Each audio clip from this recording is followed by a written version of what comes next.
एक वक्त का किस्सा है। रूमा घोपाट नामी गांव में एक लड़का पेपर अखबार रद्दी का काम करता था। गांव के कूड़ा चुनने वाले गली मोहल्ले से कागज चुनकर उसके पास बेचने के लिए आते और वो उससे कागज मुनासिब दामों खरीदता था। उसने एक गोदाम बनाया हुआ था जहां एक प्रेस मशीन थी। वो उन रद्दी को उस मशीन में डालता और उनको प्रेस करके उनकी गांठ बनाता था। उसका काम बहुत अच्छा था। उसके माँ बाप भी उससे बहुत खुश थे। हाँ बेटा, सुना आज का काम कैसा रहा? अब्बू जान, बहुत अच्छा काम हुआ है। आज गांव के सारे मजदूर आज काफी सारी रद्दी लेकर आए थे मेरे पास, लेकिन अब्बू जान एक मसला है। क्या मसला है बेटा? हर कोई आए दिन एक ही मुतालबा करता है कि अब रद्दी की कीमत बढ़ाओ, हालांकि मैं पहले ही मजदूरों को अच्छी कीमत देता हूँ। ओ बेटा, तू इन्हें लाखों रुपए भी दे देगा तो ये फिर भी खुश नहीं होंगे,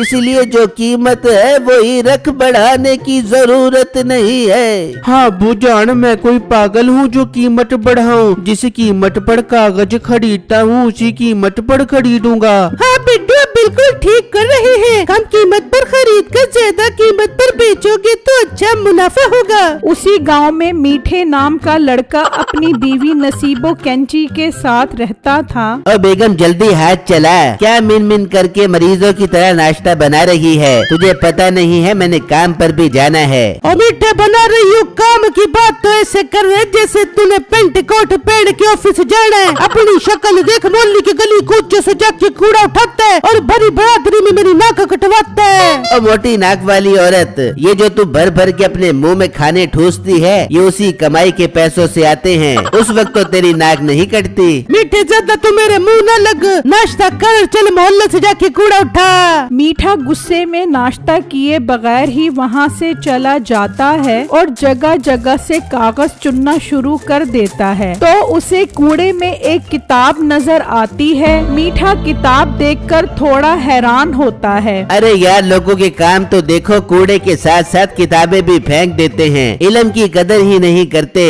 इसीलिए तो लोग जाहिल के जाहिल हैं। खैर, मैंने इस किताब का क्या करना, मैं इसे रद्दी के साथ बेच देता हूँ। मीठा वो किताब उठा लेता है और बेचने के लिए बिट्टू की दुकान पर आ जाता है। बिट्टू भाई, आज मैं बहुत हाई क्वालिटी की रद्दी बेचने के लिए आया हूँ। आज तुम मुझे रद्दी की अच्छी कीमत दोगे? मीठे भाई, ये बात तो आप रोज ही मुझे आकर कहते हो। भाई, रद्दी चाहे साफ हो या पुरानी, कीमत वही मिलेगी। बेचनी है तो मैं वजन करता हूँ, वरना आप किसी और को जाकर बेच दो। बहुत भाई, तू कोई सियाना मोटा है बेटा, कभी के दिन बड़े तो कभी की रातें। कोई बात नहीं, कभी तो तू मेरे हत्थे चढ़ेगा, फिर तुझसे चुन चुन के बदला लूंगा। खैर, बिट्टू उसकी बात को नजरअंदाज करता है और रद्दी के साथ उस किताब को भी तोलकर मीठे को पैसे दे देता है। मीठा वो पैसे लेकर वहाँ से चला जाता है। यार, ये किताब कितनी साफ सुथरी है, मगर मैंने इस किताब का क्या करना? शाम को मैं इस किताब को मशीन में रद्दी के साथ डालकर इसकी गांठ बना दूंगा। मगर बिट्टू को क्या पता था ये किताब कोई आम किताब नहीं, बल्कि ये किताब एक जादूगर की किताब है जो उसके चेले ने गलती से फेंक दी थी। तेरे अंदर अकल ही नहीं है, तूने किताब मेरे से पूछे बगैर ही फेंक दी। उसमें मेरा सारा जादू लिखा हुआ था। मालिक, मुझे नहीं पता था, मैं तो समझा था वो किताब किसी काम की नहीं है, इसलिए मैंने वो किताब रद्दी के साथ फेंक दी। कम अकल, उसके बगैर मेरा सारा जादू बेकार है। कहाँ है वो किताब? जाकर ढूंढ कर आओ।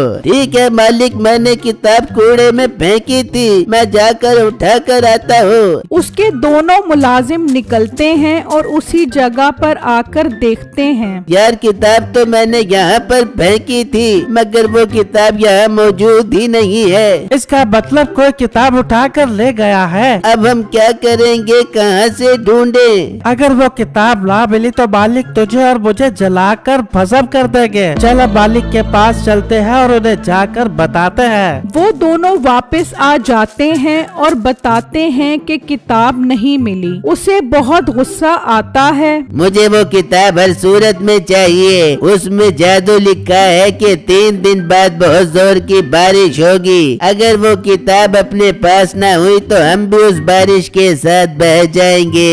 मालिक, इसका मतलब वो किताब हर सूरत हासिल करना होगी, वरना हम में से कोई भी नहीं बचेगा। आप मेरा मुंह क्या देख रहे हो? जाओ और लोगों से उस किताब के बारे में पूछो। वो दोनों किताब की एक तस्वीर लेकर निकलते हैं और जगह जगह लोगों से पूछते हैं, मगर कोई भी उस किताब को नहीं जानता। वहाँ बिट्टू उस किताब को रद्दी के साथ उस मशीन में डाल देता है और मशीन चला देता है और उसकी गांठ बन जाती है। बिट्टू वो सारा माल ट्रक के जरिए फैक्ट्री भिजवा देता है। वहाँ वो दोनों मायूस जा रहे होते हैं कि उन्हें मीठा नजर आता है। ओ लड़के, तूने ऐसी किताब देखी है? मीठा उस तस्वीर को देखते ही चौंक जाता है। हाँ, ये किताब तो मुझे कूड़े में पड़ी मिली थी, तो मैंने उसे उठाकर रद्दी वाले को बेच दी। कहाँ है वो रद्दी वाला? हमें उसके पास लेकर चल। वो किताब कोई आम किताब नहीं है, हमें वो किताब हर सूरत में चाहिए। ये सुनते ही मीठे को ख्याल आता है कि मुझे इस मौके से फायदा उठाना चाहिए। मैं आपको उस रद्दी वाले के पास ले तो जाऊंगा, मगर मुझे क्या मिलेगा? तुझे हम उस किताब के बदले 5 लाख रुपए इनाम देंगे। क्या 5 लाख रुपए इनाम? अब तो मैं उस रद्दी वाले की चमड़ी उतार कर आपको वो किताब लेकर दूंगा। चलो मेरे साथ। फिर वो तीनों बिट्टू के पास आ जाते हैं। यही वो लड़का है जिसे मैंने वो किताब बेची थी। बिट्टू, कल मैं तुम्हें रद्दी के साथ एक किताब देकर गया था, वो वापस करो। अरे मीठे भाई, आप पागल तो नहीं हो गए? मैंने तो उस किताब को रद्दी के साथ गांठ बनाकर फैक्ट्री भेज दिया है। अब वो किताब नहीं मिल सकती। कैसे नहीं मिलेगी वो किताब? चल तू हमारे साथ, तुझे हमारे मालिक बताएंगे। वो बिट्टू को अपने साथ ले जाते हैं और उसे बांध देते हैं और जादूगर उससे किताब के बारे में पूछता है। मैं झूठ नहीं बोल रहा, वो किताब अब मेरे पास नहीं है। वो तो जाने कहां से कहां चली गई होगी। बिट्टू, क्यों तू मेरे 5 लाख रुपए मरवा रहा है? चल शाबाश, बता दे वो किताब कहाँ पर है, वरना ये तुझे नहीं छोड़ेंगे। मैंने कह दिया है वो किताब अब मेरे पास नहीं है। क्यों मेरा यकीन नहीं कर रहे? मारो इसे, मार मार के इसका भुरकस निकाल दो। 2 दिन बाद बारिश भी होने वाली है, ये भी उस बारिश में हमारे साथ बहेगा। वो बिट्टू को इतना मारते हैं कि उसे मार मार के अधमरा कर देते हैं। मुझे मत मारो, मुझसे अब और तकलीफ बर्दाश्त नहीं हो रही। मैं आपको वो किताब ढूंढ कर ला कर देता हूँ, चाहे मुझे उसके लिए फैक्ट्री ही क्यों ना जाना पड़े। लड़के, अब हमारे पास सिर्फ 2 दिन है। 2 दिन बाद बहुत जोर की बारिश होगी। उस किताब में जादू लिखा है जिससे हम उस बारिश से बच सकते हैं। तेरे पास 2 दिन है, वो किताब लेकर आ। बिट्टू वहाँ से निकलता है और गोदाम में आ जाता है। अब मैं वो किताब कहाँ से ढूंढूं? वो तो मैंने इस मशीन में डाल दी थी, पता नहीं अब वो किताब कहाँ से कहाँ चली गई होगी। बिट्टू थोड़ा आगे बढ़ता है और उस मशीन में देखता है तो वहाँ वो किताब एक कोने में पड़ी होती है। बिट्टू ये देखकर खुश हो जाता है और उस किताब को उठा लेता है। शुक्र है मुझे ये किताब मिल गई। मैं इस किताब को पढ़ता हूँ, आखिर इसमें ऐसा कौन सा जादू लिखा है। बिट्टू उस किताब को पढ़ने लग जाता है।